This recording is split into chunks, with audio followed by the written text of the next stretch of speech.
Hi friends, welcome back to tips in Kannada YouTube channel. Cooker ಇದು ಬಹಳಷ್ಟು gas ಮತ್ತು time ಉಳಿಸುತ್ತೆ. ಆದರೆ ಕೆಲವೊಂದು ಕುಕ್ಕರ್ ರಬ್ಬರ್ ಬೇಗ ಹಾಳಾಗಿಬಿಡುತ್ತೆ. ಕುಕ್ಕರ್ ರಬ್ಬರ್ ಹಾಳಾಗಿದ್ದರೆ ಅಡುಗೆ ಮಾಡಲು ತುಂಬಾ ಸಮಸ್ಯೆ ಆಗುತ್ತೆ.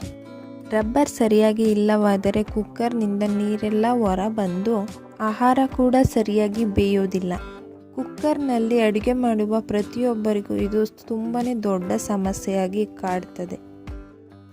ಕುಕ್ಕರ್ನಲ್ಲಿ ಅಡುಗೆ ಮಾಡೋದ್ರಿಂದ ಟೈಮ್ ಸೇವ್ ಮಾಡ್ಬೋದು ಮತ್ತು ಆಹಾರದ ರುಚಿ ಕೂಡ ಹೆಚ್ಚಾಗುತ್ತೆ. ಇದರಲ್ಲಿ ಮುಖ್ಯವಾಗಿ ಬೇಕಾಗಿರೋದು ರಬ್ಬರ್. ಹಾಗಾಗಿ ಇದರ ಬಗ್ಗೆ ಕಾಳಜಿ ವಹಿಸೋದು ತುಂಬಾ ಅಗತ್ಯವಾಗಿರುತ್ತೆ. ಈ ರಬ್ಬರ್ನ ಬೇಗ ಹಾಳಾಗೋದ್ರಿಂದ ತಪ್ಪಿಸೋದಕ್ಕೆ ಈ ಟಿಪ್ಸ್ನ ಫಾಲೋ ಮಾಡಿ. ವಿಡಿಯೋ ತುಂಬಾ ಇನ್ಫಾರ್ಮೇಟಿವ್ ಆಗಿರುತ್ತೆ. ದಯವಿಟ್ಟು ಸ್ಕಿಪ್ ಮಾಡದೆ ಕೊನೆವರೆಗೂ ನೋಡಿ. ನೀವಿನ್ನೂ ನಮ್ಮ ಚಾನಲ್ನ ಸಬ್ಸ್ಕ್ರೈಬ್ ಆಗಿಲ್ಲ ಅಂದರೆ ದಯವಿಟ್ಟು ಸಬ್ಸ್ಕ್ರೈಬ್ ಆಗಿ ಪಕ್ಕದಲ್ಲಿರುವ ಬೆಲ್ ಬಟನ್ನ ಕ್ಲಿಕ್ ಮಾಡಿ ಆಲ್ ಅಂತ ಕೊಡಿ. ಕೆಲವರು ಅಡುಗೆ ಎಲ್ಲ ಆದಮೇಲೆ ರಬ್ಬರ್ನ ವಾಶ್ ಮಾಡ್ದಲೇ ಹಾಗೆ ಇಡ್ತಾರೆ.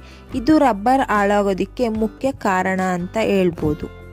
ಅಡುಗೆ ಎಲ್ಲ ಆದಮೇಲೆ ರಬ್ಬರ್ನ ಕ್ಲೀನಾಗಿ ವಾಶ್ ಮಾಡಿಡಿ. ಈ ಥರ ಮಾಡೋದ್ರಿಂದ ರಬ್ಬರ್ ತುಂಬ ದಿನಗಳವರೆಗೆ ಬಾಳಿಕೆ ಬರುತ್ತೆ.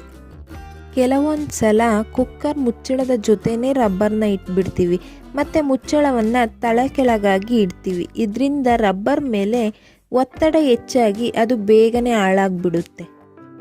ರಬ್ಬರ್ನ ವಾಶ್ ಮಾಡೋದಕ್ಕೆ ಡಿಶ್ ವಾಶ್ ಬಳಸಬೇಡಿ. ಇದರಿಂದ ರಬ್ಬರ್ ಸಡಿಲಗೊಂಡು ಬೇಗನೆ ಹಾಳಾಗುತ್ತೆ, ದೀರ್ಘಕಾಲ ಬಾಳಿಕೆ ಬರೋದಿಲ್ಲ. ರಬ್ಬರ್ ವಾಶ್ ಮಾಡಲು ಯಾವಾಗಲೂ ಸೋಪ್ ಮತ್ತು ನೀರನ್ನು ಬಳಸಿ. ಇದರಿಂದ ರಬ್ಬರ್ ಹಾಳಾಗೋದನ್ನು ತಪ್ಪಿಸ್ಬೋದು.